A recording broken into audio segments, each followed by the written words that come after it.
আপনার রাউটারে যে IP address থাকবে সেটা ঢুকতে হবে। ঢোকার পর সার্চে দিলে আপনার আমার টেন্ডার লেখা উঠছে। তখন আপনি পাসওয়ার্ডটা ফিল আপ করবেন।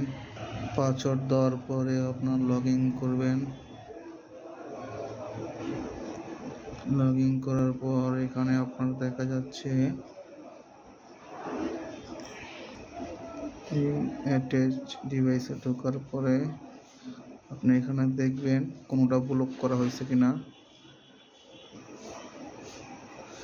যদি আপনার ব্লক করা থাকে, যেহেতু এই যে একটা পার্সন ব্লক করা আছে, সেটা রিমুভ করে দিবেন। রিমুভ করার পর এখানে ওকে আছে,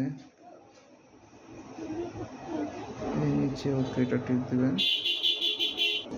এরকম সাকসেস লেখা উঠবে, সেভ অ্যান্ড সাকসেস। তারপর আমরা হোমে চলে গিয়ে ক্যামেরাটা দেখবো অ্যাক্টিভ হয়েছে কিনা।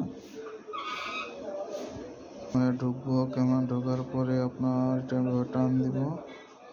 টার্ন দেওয়ার পর দেখবো এখন হচ্ছে কিনা। ক্যামেরায় কোনো লাল বাতি জ্বলতেছে না, তার মানে এটা ওকে।